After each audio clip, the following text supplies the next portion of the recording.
하나님께서 우리에게 허락하신 말씀은 요한복음 6장 30절에서 40절까지 말씀이 되겠습니다.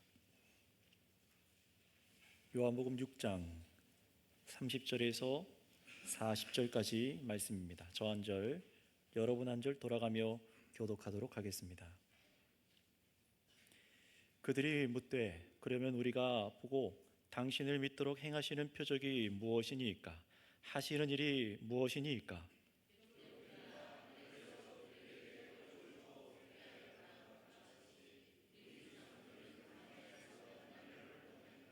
예수께서 이르시되 내가 진실로 진실로 너희에게 이르노니 모세가 너희에게 하늘로부터 떡을 준 것이 아니라 내 아버지께서 너희에게 하늘로부터 참 떡을 주시나니.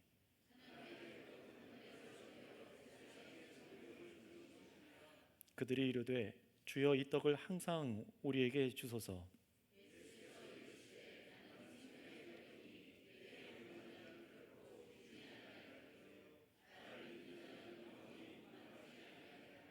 그러나 내가 너희에게 이르기를 너희는 나를 보고도 믿지 아니하는도다 하였느니라.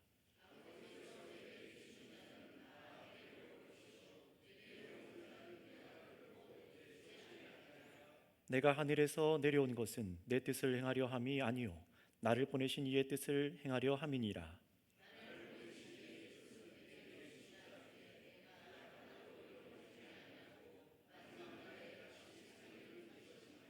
함께 읽겠습니다. 내 아버지의 뜻은 아들을 보고 믿는 자마다 영생을 얻는 이것이니 마지막 날에 내가 이를 다시 살리리라 하시니라. 아멘. 오늘은 이 본문 말씀을 가지고 나는 생명의 떡이니 라는 설교 제목으로 설교하겠습니다. 하나님의 일이 무엇인가에 대해서 우리 지난주에 예수님의 말씀을 통해 아주 선명하게 하나님의 일이 무엇인지를 우리 모두가 들었습니다. 하나님의 일이 무엇이었습니까? 바로 하나님께서 보내신 일을 믿는 것이 곧 하나님의 일이었죠. 하나님의 아들 예수님을 믿는 것만이 하나님의 일이다.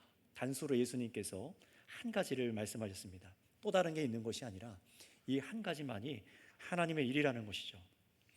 이 말씀은 그래서 믿음을 향해 오늘도 지금도 복음을 듣고 배우는 분들에게도 굉장히 중요한 말씀이지만 이미 우리 믿은 신자들에게 있어서 역시나 중요한 말씀입니다. 왜 그렇습니까? 사람들은 예수님을 믿은 후에 그 다음 단계가 있을 것이라 생각을 하죠. 다음 단계로 여러 가지 하나님의 일들을 해야 할 것이다 라고 생각을 합니다. 그러나 여기에 대해서 예수님께서는 오직 한 가지, 하나님께서 보내신 일을 믿는 것이 하나님의 일이라고 아주 분명하게 말씀하십니다. 우리의 신앙생활이 아주 단순해진 말씀이죠. 교회가 무엇과 무엇에 열과 성을 다해야 하는지 선명해집니다.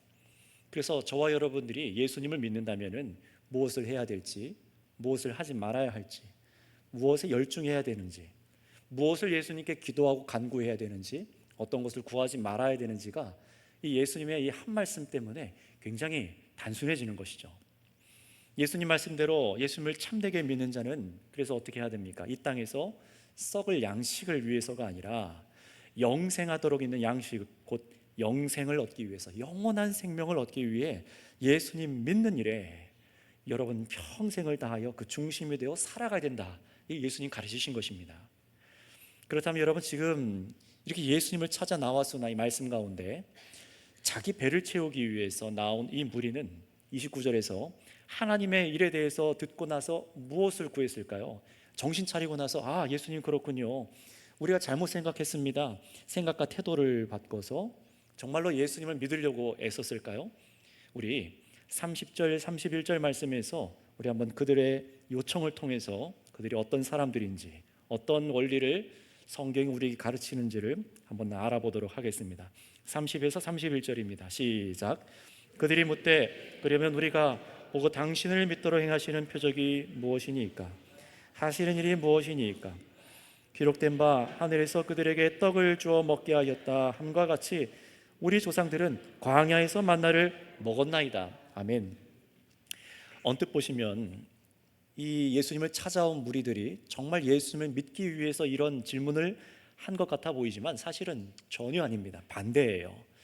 이 사람들의 질문에서 몇 가지 잘못된 것을 우리가 발견하고 또 우리가 신앙에 어떠해야 되는지를 볼 수가 있는데요. 먼저 이 사람들은요, 이 질문을 통해 알 수 있는 것이 뭡니까? 지금까지 예수님을 그렇게 열심히 쫓아나왔지만 단 한 번도 예수님을 믿은 적이 없다는 것입니다. 믿지 않고 예수님을 따라왔다는 거예요. 어떻습니까? 예수님께서 병을 고치신 표적을 보고 예수님을 따라왔을 때도 예수님을 믿기 위해서 온 것이 아니었고, 예수님께서 5천 명을 먹이신 표적을 직접 자신들의 음식을 먹음으로 경험했음에도 불구하고 예수님을 믿지 않았습니다. 예수님은 모세와 같은 약속된 선지자다 또 억지로 붙들어서 임금으로 삼아서 그들이 섬기려고 했을 때도 이들에게 믿음이 없었다는 겁니다. 당신을 믿을 수 있도록 우리에게 이 일을 행하여 주세요라는 말의 의미가 그런 겁니다. 아직까지 믿음이 없다는 거예요. 또 어떤 죄를 짓고 있습니까? 이들은 믿음을 빌미로, 잘 들으셔야 됩니다. 믿음을 빌미로 예수님과 거래하고 있어요. 믿도록 표적을, 기적을 보여달랍니다. 그러나 이렇게 이 표적을 보고 믿으려 하는 자들에 대해서 예수님께서는 이미 요한복음 앞에서 책망하신 바를 우리가 읽었었습니다. 요한복음 4장 48절에 이렇게 말씀하셨어요. 예수께서 이르시되 너희는 표적과 기사를 보지 못하면 도무지 믿지 아니하리라. 잘못된 믿음이라는 거죠. 기적을 봐야만 믿는 믿음, 그건 참된 믿음이 아니랍니다.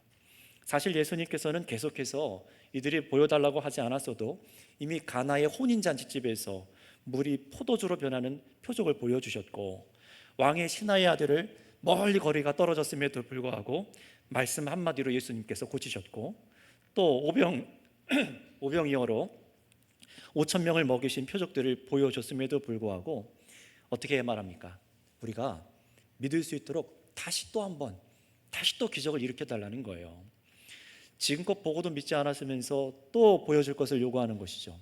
여러분, 악한 마음이고 불신이 깊이 깔려 있는 겁니다. 자꾸만 보여달랍니다. 그러면 믿겠답니다. 여러분, 이거는 악한 마음입니다. 그렇다면 여러분, 이 사람들은 왜 자꾸 예수님께 이런 간청을 하는 것일까요? 31절에 보시면은 이들이 뭘 해요?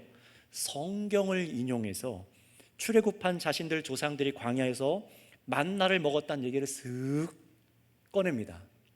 이유가 뭐냐면은 하늘에서 당신 예수도 만나를, 떡을 내려보라 라고 말하는 겁니다.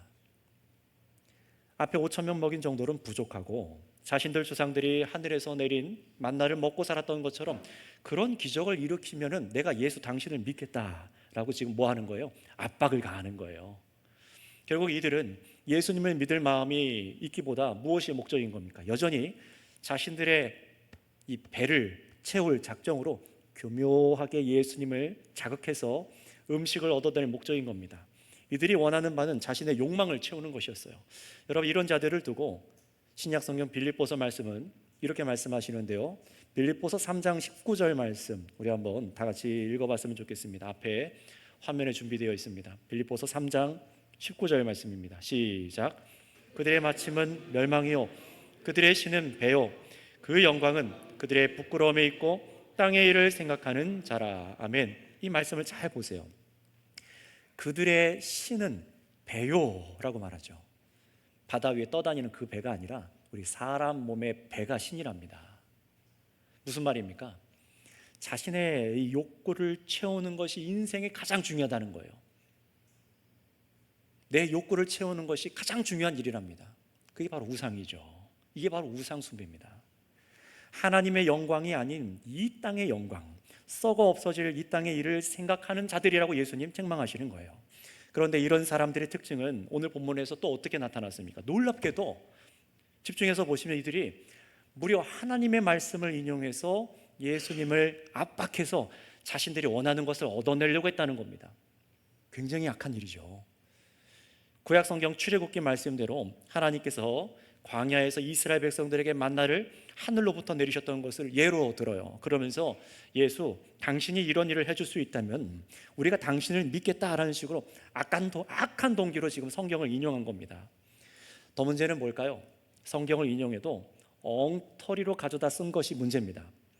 자신들이 믿음을 가질 수 있도록 광야에서 모세 선지자가 하늘로부터 만나를 내리게 해서 조상들을 먹였던 것처럼 예수 당신이 정말 그 선지자고 왕이라면 우리에게 떡을 내려서 우리를 믿게 해보라라는 겁니다.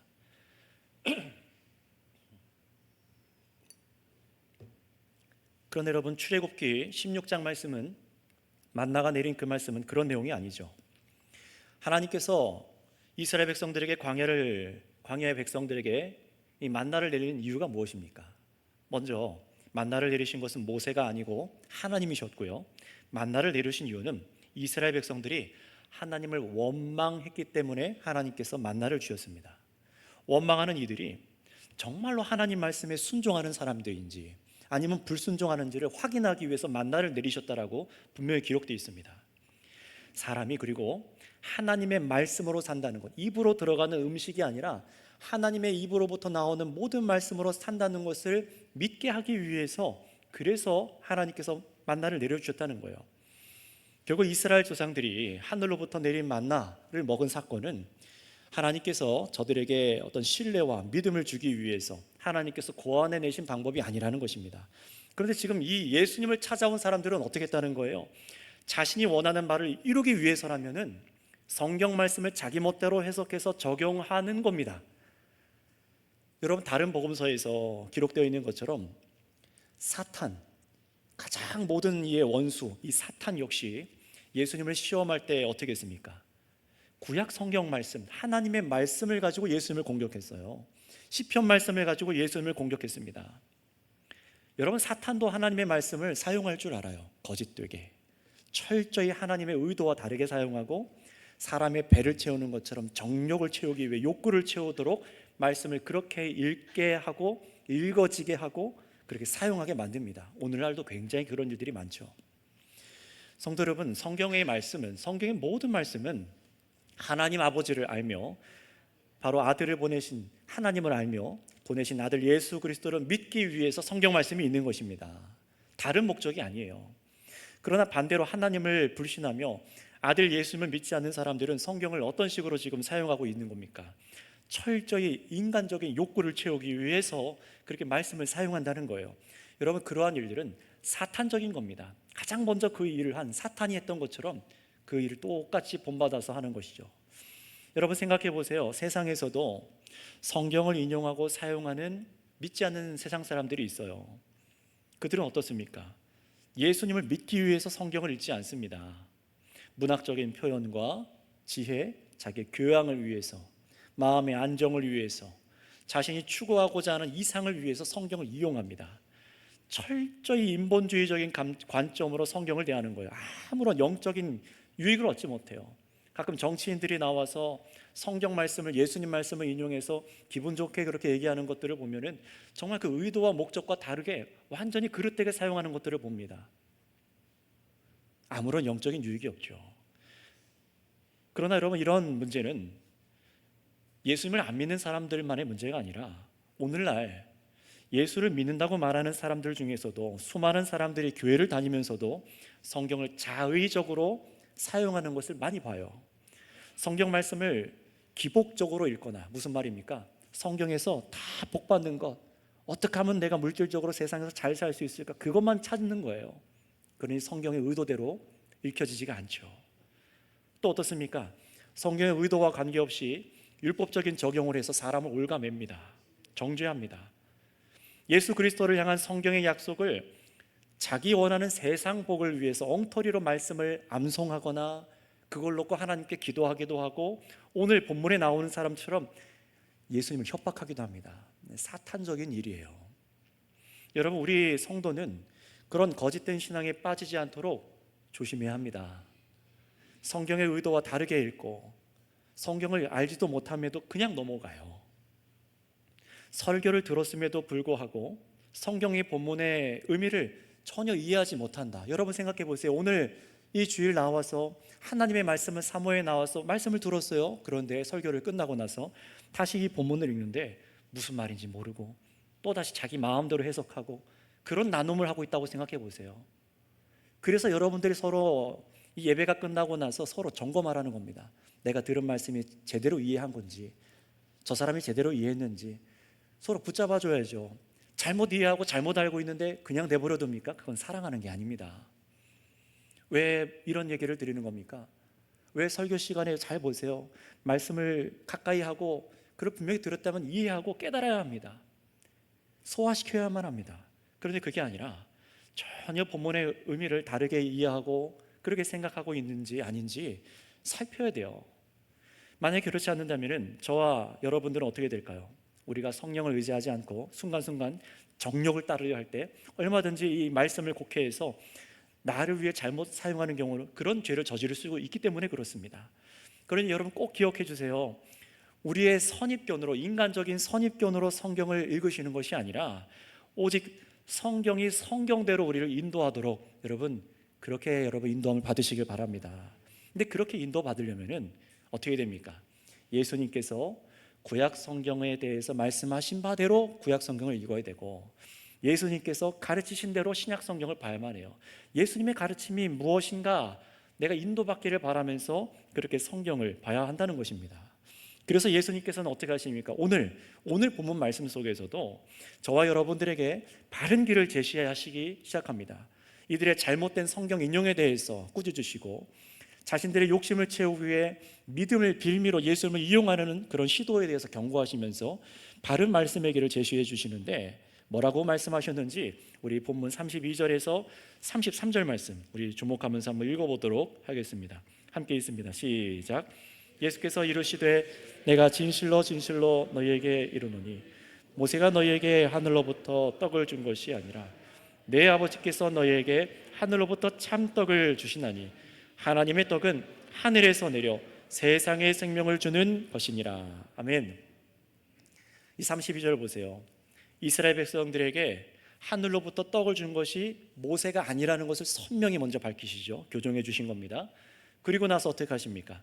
그들이 바라는 대로 하늘로부터 내리는 입에 들어가는 음식이 아니라 그런 떡 말고요, 하나님께서 이 세상에 생명을 주시는 참떡을 기대해야 한다라고 지금 그들에게 가르쳐 주시는 거예요. 이 영적인 얘기를 말씀하시는 겁니다. 다시 말하면 오늘 이 말씀을 듣고 있는 저와 여러분들도 출애굽기에서 읽었던 하늘에서 신비한 방식으로 내리는 그런 음식과 같이 우리의 배를 잠시 배부르게 할 그런 음식에 관심을 두지 말고 어떻게 하라는 겁니까? 온 세상에 참 생명, 영생을 주시는 참떡에 관심을 두고 성경을 보라는 거예요. 그렇게 말씀을 들으라는 겁니다. 저들처럼 내일 먹을 양식, 음식, 내일 모레도 이후에도 입으로 들어가는 우리를 살게 할 음식, 우리의 살림살이에 대한 복을 구할 게 아니라 하나님 아버지께서 하늘로부터 참으로 우리에게 주시고자 하시는 참떡이라고 말하는 게 뭔지, 그 생명을 주시는 참떡에만 집중하라는 겁니다. 그 참된 떡을 저와 여러분들에게 받으라는 것이죠. 그렇다면 여러분, 자신의 배가 신이 된 이 사람들, 믿음을 빌미로 기적을 보여줄 것을 은근슬쩍 떠보듯이 악의적으로 예수님께 질문하면서 심지어 성경까지 정력적으로 인용해서 조상들이 먹었던 떡을 내리도록 예수님을 압박하다가 이들이 무슨 말씀을 듣습니까? 아버지께서 너희에게 하늘로부터 참떡을 주신다라고 예수님 말씀하시니까 이 사람들이 어떻게 해요? 34절 보시겠어요? 그들이 이르되 주여 이 떡을 항상 우리에게 주소서. 얼마나 급하게 말하는지 몰라요. 외치는 거예요. 무슨 말입니까? 드디어 우리가 원하던 하늘로부터 오는 떡에 대해서 저 예수가 말하네. 그거 주세요 라는 겁니다. 그것도 이 떡을 항상 우리에게 주세요. 무슨 말입니까? 이 영적인 이 양식에 대해서 깨닫지 못하고 매일매일 입에 들어가는 음식을 또 생각하고 있는 거예요. 말씀을 깨닫지 못하는 겁니다. 아마 이들은 자신들이 예수님을 떠보면서 원했던 답을 드디어 얻어냈다라고 생각했을 겁니다. 생각해 보세요. 얼마나 열심히였습니까? 자신의 지금 생계도 내팽개치고 예수님을 전날부터 따랐어요. 다음 날에도 아침에 예수님을 찾기 시작합니다. 그 지역이 없으니까 어떻게 했습니까? 배를 타고 이 가버나움까지 건너와서 예수여, 선생님이여 라고 예수님을 찾아온 사람들이 얼마나 기특해 보여요. 얼마나 열심입니까? 그런데 그 예수님이 드디어 하늘에서 내리는 떡에 대해서 말씀하시니, 자신들이 원하던 바를 말씀하시니 어떻게 하는 겁니까? 드디어 그 얘기를 하시는구나, 우리가 원하는 바를 얻어내는구나, 이런 생각을 한 겁니다. 여러분, 이거야말로 하나님을 조종하려고 하는 어리석고 교만한 속내를 갖고 있는 사람들의 이 태도입니다. 모든 열심이 다 하나님께 영광되는 것이 아닙니다. 이들의 열심은 예수님을 기만하고 자기가 원하는 바를 이루기 위해서 하나님 앞에 열심을 내는 어리석은 자들입니다. 분명히 예수님께서는 하나님의 아들 예수님을 믿는 것이 하나님의 일이라고 가르쳐 주셨는데 이들은 결국 정말 입으로 들어가는 떡 먹는 수준의 그들의 신앙이 머물러 있는 거예요.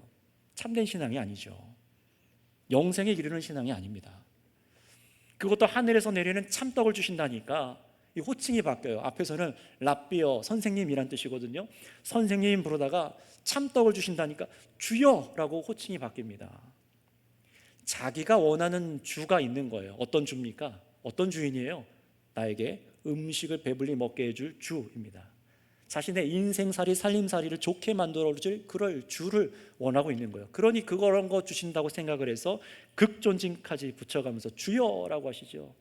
예수님께서는 마태복음 7장 21절과 6장 46절에서 누가복음 6장 46절에서 이런 말씀을 하셨어요. 나더러 주여 주여 하는 자마다 다 천국에 들어갈 것이 아니요 다만 하늘에 계신 내 아버지의 뜻대로 행하는 자라야 들어가리라. 너희는 나를 불러 주여 주여 하면서도 어찌하여 내가 말하는 것을 행하지 아니하느냐. 주여라고 부르는 그 의미가 뭡니까? 참으로 예수님이 생명이 떡인 것이 믿어져서 그래서 주님이라고 부르는 겁니다. 그렇게 해야만 하는데 그러지 않는다는 거예요. 예수님을 주라 부르지만 구원받은 자들이 속한 하나님 나라와 관련 없는 사람들이 이들입니다. 예수님 말씀대로 행하지 않는 자들, 이들을 예수님이 꾸짖고 계세요.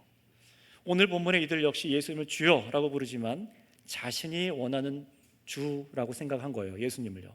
그렇다면 여러분 오늘 이 시간 오늘 예배 자리에 하나님 앞에 나와서 예배하는 여러분도 한번 생각해 보세요. 여러분들은 언제 예수님을 주여라고 부르고 기도하십니까? 그냥 기도할 때의 추임새입니까? 아니잖아요. 언제 주님, 언제 주여라고 기도하십니까? 무엇을 기도할 때 주여라고 간구하시나요? 성경대로 하나님의 뜻이 나에게 이루어지길 바라며 그렇게 하십니까? 그래서 오직 예수님을 나의 구원자로 믿어 순종하고자 할 때 주여라고 기도하십니까?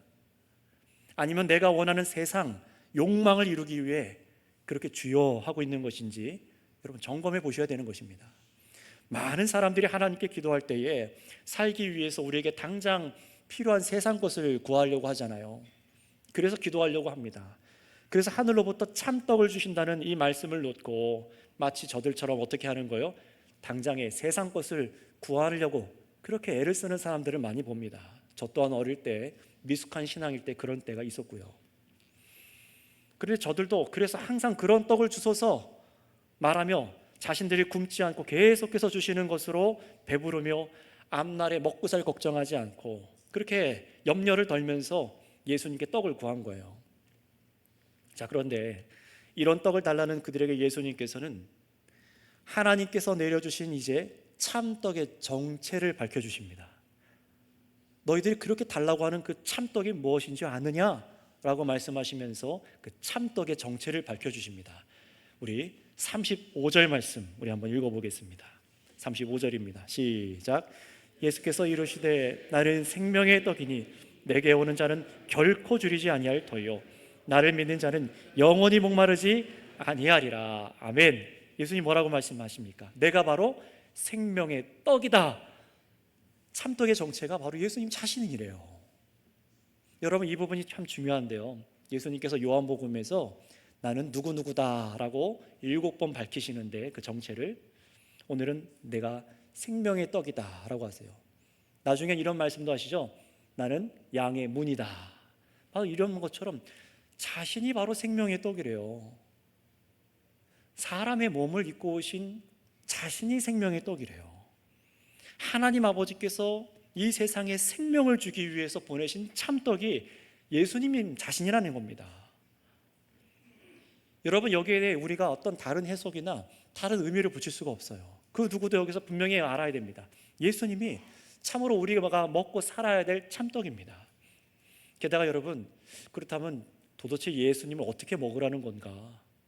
이 참떡인 예수님을 어떻게 먹으라는 건가? 그런 의문이 들잖아요. 예수님 친절하게도 참떡이신 예수님 자신을 먹을 수 있는 방법까지 알려주셨습니다. 뭐라고 말씀하셨어요? 내게 오는 자는 결코 줄이지 아니할 것이고 나를 믿는 자는 영원히 목마르지 아니할 것이다. 무엇입니까? 참떡 예수님을 먹는 방법이 무엇입니까? 바로 예수님께 나아가며 믿는 것입니다. 한번 따라해 주시겠습니다. 예수님께 나아가며 예수님을 믿는 것입니다. 이게 바로 참떡인 예수님을 먹는 방법이래요. 비유적인 것이죠. 여러분, 구약 성경에 하나님 말씀을 받아들이는 것을 종종 성경에서는 음식을 먹는 걸로 자주 말씀하셨어요. 잠언 9장 5절 6절 말씀을 한번 읽어보도록 할까요? 한번 화면을 통해서 읽어보도록 하겠습니다. 시작.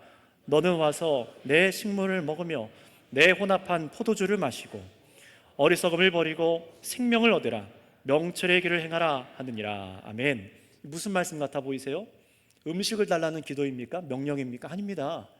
이 말씀의 의미가 뭡니까? 하나님의 지혜의 말씀을 받으라는 거예요.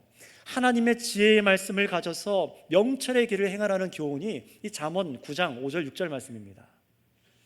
또 이사야서 55장 1절 말씀 우리 한번 읽어보도록 하겠습니다. 함께 읽습니다. 시작. 오호라 너희 모든 목마른 자들아 물로 나오라. 돈 없는 자도 오라. 너희는 와서 사 먹되 돈 없이 값 없이 와서 포도주와 젖을 사라. 아멘. 목마른 자들에게 어떻게 하라고요? 나와서 값없이 와서 사서 먹으래요. 마시래요. 포도주를 찾으래요. 이게 정말 음식을 의미하는 게 아니잖아요. 하나님의 말씀, 오직 하나님께 나와 그의 율법과 율례와 규례를 구하며 그렇게 살아가라라고 말씀하시는 겁니다. 목마른 자들이요. 누가 목마른 자들입니까? 예수 그리스도께서 없는 자들, 하나님의 말씀이 없는 자들이죠. 따라서 믿는 자들은, 정말로 예수님을 믿는 자들은 하나님의 말씀을 먹고 살도록 초대받은 것입니다. 바로 그 살아있는 하나님의 말씀이 이 땅에 육신을 입고 내려오셨으니 그분이 바로 예수님이십니다. 우리는 그분을 어떻게 먹어요? 그분께 나아가고 그분께 나아가 믿으며 그분의 말씀을 듣고 순종하며 살아가는 것입니다. 이런 말씀의 유비를 알고 있는 유대인들은요, 오늘 35절 말씀도 어려운 말씀이 아니었어요. 예수님이 하나님이 주시는 생명의 떡이니 먹어야 된다라는 말은 어떤 겁니까? 예수님을 하나님 말씀을 대하듯이 완전히 자신의 삶 가운데로, 인생 가운데로 받아들여야 된다는 겁니다. 따라서 말씀을 받아들인다라는 의미에서 예수님께 자기에게 나아오는 자라는 말은요, 너무나 우리에게 중요한 신앙의 원리입니다. 여러분, 믿는다는 것은요, 반드시 예수님께로 나아가야 하는 것을 포함해요. 잘 기억해 보세요. 예수님께로 나아가야만 합니다. 믿는 것은요, 예수님을 가까이 하는 거라는 겁니다. 지난 수요일 레위기 설교 때 이두성 목사님이 계시록 말씀을 인용해서 설명했듯이 예수님과 친밀하도록 예수님과 가까이 해야 된다는 거예요. 왜 그렇습니까? 멀리서 바라보는 것은 믿음이 아니기 때문에 그렇습니다. 여러분, 믿음이란 우리가 예수님께로 나아가서 우리가 예수님의 믿음으로 연합이 되고 예수님 안에서 참 생명을 얻는 것, 영생을 얻는 것만이 우리가 사는 길입니다. 그게 바로 믿는 거예요. 그저 믿습니다 말하고 멀찍이 예수님을 둘 수 없다는 거예요. 이 자리에 나와서 앉아있다고 해서 예수님을 믿는 겁니까? 아닙니다. 이 자리에 앉아있다고 해서, 자리를 채우고 있다고 해서, 찬송가를 불렀다고 해서 예수님께 나간 게 아닙니다. 정말로 나의 마음을 다하여서 하나님의 말씀이 나의 생명이 됩니다라고 듣기 원하고, 어떻게든 이 말씀을 이해해 보려고 하고, 어떻게든 주님께서 나에게 이 말씀으로 생명의 길을 허락하여 주셔서 바른 길로 나아가게 하여 주시옵소서, 그렇게 듣고 있는 자들이 예수님과 친밀하고 예수님께 나온 사람들입니다. 여러분, 생각해 보세요. 그러기 위해서 주일날 아침에 기도하잖아요. 아침에 일어나셔서 기도하시잖아요. 저도 아침에 주일 같은 경우는 눈 뜨기도 전에도 새벽에 일어나서 눈이 떠지지 않는데 잠이 깨잖아요. 그때 기도해요. 하나님, 주일입니다. 너무 감사합니다. 예수님께서 부활하신 그날을 우리에게 허락하셔서 너무 감사합니다. 내가 하나님을 예배할 수 있도록 허락하셔서 감사합니다. 오늘도 은혜를 우리에게 주시고 교회에게 은혜를 주실 텐데 감사합니다. 여러분, 다들 그렇게 기도하시잖아요? 아멘이 네. 정말로 그렇게 기도해야죠. 그냥 나옵니까? 눈 떴으니까 아유 주일이네, 성경책 어디 있지? 더듬더듬 그렇게 찾아 나오십니까? 주일날 나와서 예배가 시작하기 전에 열심히 기도하잖아요. 핸드폰도 내려놓고 다른 것도 내려놓고 기도하잖아요. 왜 그렇습니까? 내가 주님께 가까이 나가서 주님과 친밀하게 원하기 때문에 그렇습니다. 그 사람만 영적인 이 양식을 먹고 삶이 변화지고 믿음이 생깁니다.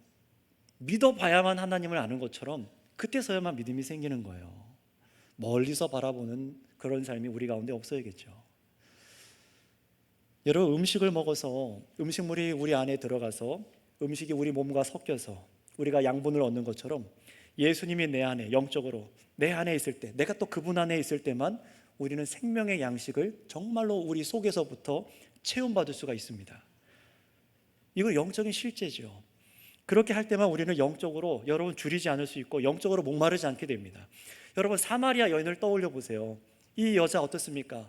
남편만 5, 지금 살고 있는 남자도 남편이 아니에요. 이성적인 문제로 어려워하던 사람이었어요. 근데 왜 그런 윤리적이고 이런 목마름이 계속된 겁니까? 하나님과의 참된 예배가 단절되어 있었기 때문에 그런 영적인 목마름이 있어서 자꾸만 다른 곳에 기웃거린 거였잖아요.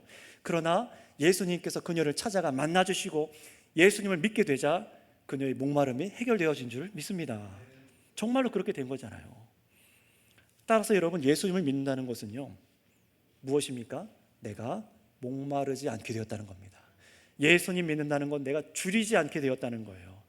오직 예수님을 나의 생명의 원천으로, 내 생명을 유지하여 주시는 분으로 완전히 받아들이는 것이, 이게 바로 믿는 겁니다. 여러분, 이건 영적인 실제예요. 내 몸에 음식을 집어넣어서 여러분 허기를 잠시 채우게 되지만 예수님께 나아가서 믿어서 예수님을 영접한 사람, 예수님을 믿은 사람들은요, 어떤 경험을 하게 됩니까? 나의 영혼에 계속해서 폭포수처럼 부어지는 은혜를 경험합니다. 정말로 저 태평양 바다보다도 많으며 무한히 공급되는 영생으로 우리 주님께서 나의 영혼을 채워주시는 것을 경험하기 시작해요. 평생이에요. 그렇다면 여러분 생각해 보세요. 예수님께 나아와서 믿어서 어떤 목마름이 해결되셨습니까? 오늘 우리 선교교회에 나와 계셔서 예수님 믿는다고 말씀하신 여러분들, 어떤 목마름이 해결되셨나요? 어떤 것으로부터 줄이지 않게 되신 것입니까? 저들이 말하는 것처럼 집에 쌀통에 쌀이 떨어지지 않았다, 그런 거 말고요. 예수님이 생명의 떡으로서 나는 어떤 영적인 해결함을 느끼며 어떤 배부름을 느끼며 지금 살고 있냐라는 겁니다. 마태복음 5장에서 예수님께서 8가지 팔복을 말씀하시잖아요. 그 모든 복은 이 땅의 세상 물질에 대한 것이 아니라 예수님을 믿어서 하나님 아버지로부터 오는 영적인 위로들을 말씀하시는 거잖아요. 마치 그런 것과 같은 겁니다. 참으로 하나님의 진노를 부르던 이런 냄새나고 추악한 이 죄인을 예수님 통해서 용납받은 이 은혜, 여기에 감사함이 이제 넘쳐 배부르게 돼요. 이 냄새나는 나의 이 죄악된 삶이 계속해서 반복되는 것들이 있는데, 이런 죄를 주님께서 영원히 씻으시고 마치 내가 죄 없다 하는 사람처럼 여겨주셔서 하나님께서 나를 원수가 아니라, 죄인이 아니라 자녀라 여겨주십니다. 여기에 목마르지 않게 되는 거예요. 배부르게 되는 거예요. 또 내가 사랑하는 저 예수님 믿지 않던 사람이, 목말라서 헤매고 있던 사람들이, 인생이 망가진 저 사람이 예수님 만나서 참으로 삶이 변화될 때, 예수님으로 만족하게 될 때 나도 배부르게 되는 거잖아요. 그게 배부름입니다. 참으로 예수님께서 나에게 살아갈 힘을 주시고, 좌절할 만한 상황에서 예수님께서 나의 소망이 되어주시고, 범죄하지 않도록 성령님을 부어서 성령에 의지할 때마다 의의 길로 이끌어 주시는 이 은혜에 감사해서 배불러서 목마르지 않아서 살아가는 겁니다. 여러분 보세요. 이 세상 얼마나 중독들에 빠져 있습니까? 왜 중독에 빠집니까? 목마르기 때문에 그렇습니다. 왜 자꾸 그렇게 우리 학생들과 청년들과 많은 사람들이, 어른들이 도박에 빠지고 유튜브에 빠지고 게임에 빠지고, 왜 다른 것에 자꾸 사람에 빠지고 이성에 빠지고, 왜 그러는 것입니까? 목마르기 때문에 그렇습니다. 하나님만을 따라 의의 길로 온전한 삶을 살아가야 되는데 이 목마름이 계속 예수님으로부터 채워지지 않기 때문에 자꾸만 그 길로 가는 겁니다. 여러분, 하나님께서 나를 예수님 때문에 마지막 날 다시 살리시고 영원히 살게 하시는 그 영생의 기쁨이 여러분 가운데 있으십니까? 그 은혜로 감사하며 여러분 사실 수 있기를 바랍니다. 그게 없다면 이 시간 내가 참된 믿음이 있는가 점검하셔야 돼요. 이 마음에서부터 나오는 온갖 평안함이 나의 삶에 드려지고 이것 때문에 묻어나오는 인품이 있잖아요. 그래서 말과 행동이 달라지는 것 아닙니까? 넉넉하게 세상을 이기게 되는 것 아닙니까? 내장이 넘쳐나이다, 돈이 많아서 넘치는 게 아니라 하나님의 이 한량없는 은혜가 예수님을 통해 나에게 어떻게 부어졌는지를 알아서 매일매일 넘칩니다 고백하는 거예요. 하나님을 기뻐하는 것이 삶의 중심이 되는 것이죠. 여러분, 바로 이것이 우리가 예수님께 가까이 나아가야 되는 이유이며 예수님께 순종하고 예배하는 이유여야만 합니다. 그러나 많은 사람들이 예수님께 나오지 않아요. 예수님의 생명의 떡이심을 믿질 않습니다. 여전히 나를 살게 하는 것이 세상 음식이며 입고 있는 옷이며 내가 살고 있는 집이며 돈이고 사람이며 인맥이며 주일 예배보다 놀러 가는 게 쉬는 것이고 내 몸을 휴양지에 두고 좋은 음식을 먹어서 배를 채우는 것이 그게 내가 사는 길이라고 사람들 생각합니다. 그래서 36절처럼 수많은 사람들이 예수님의 표적을 직접 경험했음에도 그 당시 어땠습니까? 예수님을 믿지 않았어요. 예수님의 말씀을 들어도 예수님께 나오질 않습니다. 세상의 음식이 자신을 영원히 살리지는 못한다는 것을 이미 알고 있음에도 죽음과 그 이후의 영원한 세계에 대해서 이 사람들이 진지하게 고민하지 않습니다. 마치 이 몸이 숨쉬는 것에 삶이 전부인 양 살아가는 거예요. 여러분, 그렇다면 과연 이 지구상에서 과연 누가 예수님께로 나아갈 수 있을까요? 누가 예수님께 나아가서 믿음을 가질 수 있을까요? 사실 우리 모두는 전부 다 유한히 썩어 없어질 음식을 먹고 하루하루 살아가잖아요. 먹어야 하루를 버티잖아요. 똑같이 몸의 죽음을 겪습니다. 그러니 이 땅의 음식, 세상의 것이 없으면 살지 못하는 사람들처럼 우리도 살아가고 있는데 과연 누가 전적으로 예수님께만 생명이 있습니다, 예수님 당신이 참 떡이십니다, 이 믿음을 갖고 예수님께 나아갈 수 있단 말입니까? 불가능해 보이지 않습니까? 여기에 대해서 예수님께서는 아주 중요한 대답을 오늘 우리에게 가르쳐 주십니다. 우리 37절부터 40절까지 말씀 읽고 그 원리가 무엇인지를 우리 깨닫도록 하겠습니다. 37절에서 40절입니다. 시작. 아버지께서 내게 주시는 자는 다 내게로 올 것이요 내게 오는 자는 내가 결코 내쫓지 아니하리라. 내가 하늘에서 내려온 것은 내 뜻을 행하려 함이 아니요 나를 보내신 이의 뜻을 행하려 함이니라. 나를 보내신 이의 뜻은 내게 주신 자 중에 하나도 잃어버리지 아니하고 마지막 날에 다시 살리는 이것이니라. 내 아버지의 뜻은 아들을 보고 믿는 자마다 영생을 얻는 이것이니 마지막 날에 내가 이를 다시 살리리라 하시니라. 아멘. 여러분, 누가 예수님을 참 생명의 떡으로 알고 그렇게 향해 나아가서 믿음에 이룰 수 있습니까? 37절의 말씀 보세요. 바로 하나님 아버지께서 아들 예수님께 주시는 자만이, 다시 보세요, 하나님 아버지께서 아들 예수님께로 주시는 자만이 예수님을 참 생명의 떡으로 알고 나아가 믿을 수 있다라는 것입니다. 여러분, 이게 무슨 말씀인지 여러분 이해하셔야 돼요. 깨달으셔야 됩니다. 여러분 생각해 보세요. 예수님께서는 사람의 믿음에 의존해서 복음을 전하지 않으세요. 무슨 말씀인지 아십니까? 아셔야 됩니다. 우리 사람들의 믿음에 의존해서, 저와 여러분들의 지식에 의존해서 복음을 말씀하시는 것이 아니에요.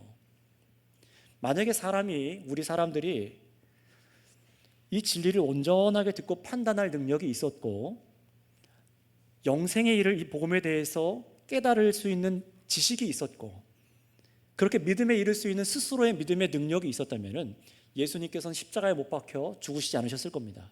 배척받지 않으셨을 거예요. 이게 무슨 말입니까?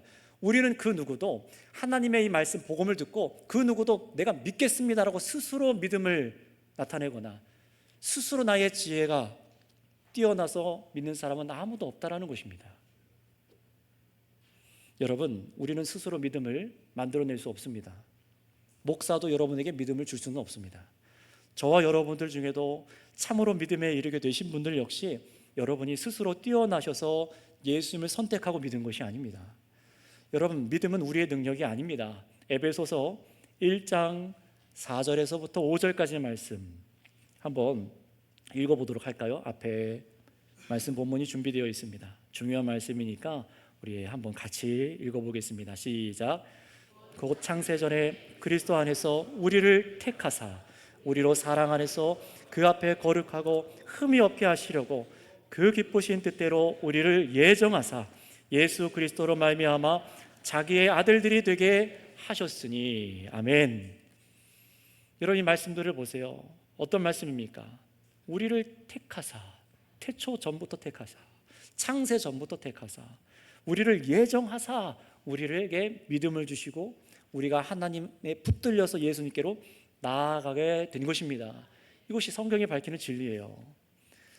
사람이 예수님을 하나님의 아들로 믿어서 예수님 안에서 영원한 생명을 얻는 줄 믿게 되는 이 믿음의 능력은요, 우리의 능력이 아니라 하나님 아버지의 택하심 때문입니다. 그래서 오늘 말씀 37절을 보세요. 적어도 두 가지를 깨닫게 합니다. 먼저 저 무리들이 예수를 믿지 않는 이유가 예수님께서 설득을 잘못해서, 예수님께서 설득을 실패했기 때문이 아니라는 것이죠. 정말로 그렇지 않습니까? 사실 예수님은 그 누구보다도, 이 세상의 어떤 교수보다도, 그 누구보다도 온전하게 선하게 말씀하시는 분이십니다. 예수님께서 말을 잘못해서, 설득을 잘못해서 사람들이 안 믿었을까요? 그런 게 아니라는 겁니다. 저들이 믿지 않는 이유는 무엇입니까? 그 첫 번째 이유는 저들의 악독함 때문이고, 저들의 악함 때문이고, 하나님께서는 그런 악독한 그들을 그대로 내버려 두셔서 예수님께로 나아가지 않도록 내버려 두셨기 때문에 그렇습니다. 여러분, 이런 택함은, 하나님의 택함은 철저히 하나님의 주권에 달린 일입니다. 여기서 우리는 이런 의문을 들 수 있지 않습니까? 왜 나는 택하고 왜 저 사람은 택하지 않으십니까? 물을 수 있는 것은 우리들의 이 교만이고, 이 하나님이 누구신지에 대해서 알지 못하기 때문에 그렇습니다. 왜 그렇습니까? 하나님께서는 우리를 택하여 구원하시는데 우리가 항변할 수 없는 이유는 무엇이냐? 바로 저와 여러분들은 전부 다 하나님께 항변할 만한 자격이 없는 모두가 죄인이기 때문에 그렇습니다. 왜 나만 택하십니까? 라고 말할 수 없는 자들이에요. 우리는 모두 다 하나님을 불신하고 반역하며 헛된 영광을 위해 살던 자들이기 때문에 하나님께서 우리를 택하시면 오직 은혜와 감사밖에는 고백할 것이 없는 것이에요. 물론 하나님께서 어떤 사람을 왜 그렇게 택하시는지 우리는 알지 못합니다. 그건 하나님의 철저한 주권입니다. 오직 우리가 할 수 있는 것은 무엇이에요? 나를 건져내어 주신 것에 감사하는 것밖에 없습니다. 그래서 두 번째로 이어서 알 수 있는 것은 뭡니까? 예수님께서는 자기의 마음, 감정대로 사람을 살리고 심판하는 분이 아니라는 겁니다. 자기에게 잘한 사람들 나와가지고 주여, 내가 이렇게 섬기니 나를 좀 받아주세요. 배 타고 나와서 열심히 예수님을 섬기고 주여 주여 한 사람들, 여러분, 그런 사람들을 예수님께서 택하여 구원하시는 게 아니랍니다. 충격적인 얘기 아닙니까? 오늘날 많은 사람들은 저 선앙당에 가서 비나이다 하면은 뭔가를 얻고, 주술에 빠져서 내가 뭔가를 열심히 하면은 뭔가를 얻을 수 있다고 생각해요. 마치 그런 것처럼 내가 예수님께로, 하나님께로 나와서 뭔가 비나이다 하듯이 예수님을 믿으면은 하나님께서 나에게 복을 주시고 영생을 주실 것이라 착각합니다. 아니라는 거예요. 하나님 아버지께서 친히 예수님께로 주신 자만이 예수님께 나올 수 있고, 예수님께서 바로 그 사람만 택하여 살리신다는 겁니다. 이게 예수님 말씀하시는 거예요. 여러분, 그런데 이 사실이 참으로 무섭기도 하지만 또 한편으로 믿는 자들에게 정말 위로가 되는 말씀 아니겠습니까? 왜 그렇습니까? 아버지 아닌 하나님께서 아들에게 주시는 자 그 누구 중에도 떨어져 나가는 사람이 없는 것이고, 그 누구도 탈락하지 않기 때문입니다. 모두 다 하나님께서 부으셨으면 예수님께로 나아가는 안전한 보장이 되어 있기 때문에 그래요. 또 그렇게 아버지께서 아들에게 주신 자들은 어떻습니까? 예수님이 봐서 선별하시고 내쫓이지 않으세요. 야, 너는 믿음이 좀 약하다, 너는 지난 시간에 그런 범죄를 저질렀더라, 내치지 않으십니다. 아버지께서 주신 자는 끝까지 지키셔서, 그 영혼을 지키셔서 마지막 날에 다시 살려주시는 은혜를 베풀어 주시는 줄을 믿습니다. 이게 주님이 주시는 영생을 주심이에요. 이 땅에서 우리를 보호해 주시는 겁니다. 39절 말씀 보세요. 내게 주신 자 중에 하나도 잃어버리지 않으신다라고 주님 말씀하십니다. 이 말씀이 얼마나 위로의 말씀입니까? 참 영생을 주시는 떡 예수님께서는 우리 죄로 우리가 정말로 떠날 만한 수많은 유혹이 있음에도, 여러분들 연약하잖아요. 우리는 배가 불러야지만 예배 잘 드릴 수 있고, 배고프면 무슨 기도야, 무슨 예배야, 이런 말하는 사람들이 우리잖아요. 배고프면은. 이런 연약함을 알고 있음에도 불구하고 모든 시험들에서, 유혹들에게서 우리를 지키셔서 우리를 마지막 날에 다시 살리신다는 것입니다. 이 믿음이 우리 안에 있어야만 합니다. 따라서 성도 여러분, 우리에게 중요한 것이 무엇입니까? 사람에게 중요한 것은 하나님 아버지께서 먼저 우리를 불쌍히 여겨주시는 것입니다. 우리가 하나님 손에 붙들려서 예수님께로 주어진 사람들이 되는 것이 중요한 것입니다. 그런데 그 결과가 세상 음식이 나에게 기적적으로 내려지고 세상 안정을 받는 것이 우리의 믿음의 결과가 되어서는 안 되고, 무엇이 믿음의 결과로 드러나셔야 돼요, 여러분? 바로 예수님이 나를 잃어버리지 않으시고 내쫓지 않으시며 마지막 날 다시 살리시는 생명의 떡이신 것이 믿어져야만 합니다. 그 믿음이 오늘 여러분 신앙생활 가운데 있는지 보셔야 됩니다. 여러분이 죽는 순간, 눈 감는 그 순간까지 이 믿음이 나에게 있는지를 보셔야 됩니다. 따라서 여러분, 지금 인생의 광야길을 걷는 중에 여러분은 왜 예수님께 다가가고 계십니까? 여러분의 세상 야망을 위해서, 여러분의 배를 배부르기 위해서 예수님께 나아가고 계십니까? 아니면은 정말 세상에 영생을 주시는, 생명을 주시는 예수님이 참 떡이시다라는 말씀을 듣고 그래서 예수님께 나아가고 계십니까? 여러분이 정말로 참으로 하나님 손에 붙들려 있는 사람이라면 여러분의 믿음은 저 세상 떡이 아니라 예수님이 나의 참 떡입니다 라고 고백하고 있을 것입니다. 설교를 마무리하겠습니다. 믿는 사람들을, 우리 신앙의 사람들을 삼키려고 하는 이 세상의 풍파가 얼마나 몰아치고 있는지 여러분 아시죠? 우리들의 배를 채우지 않으면 도무지 만족하지 못하는 우리들의 연약함, 예수님 대신에 다른 살 길이 있는 것처럼 수많은 유혹들이 우리 눈앞에 아른거립니다.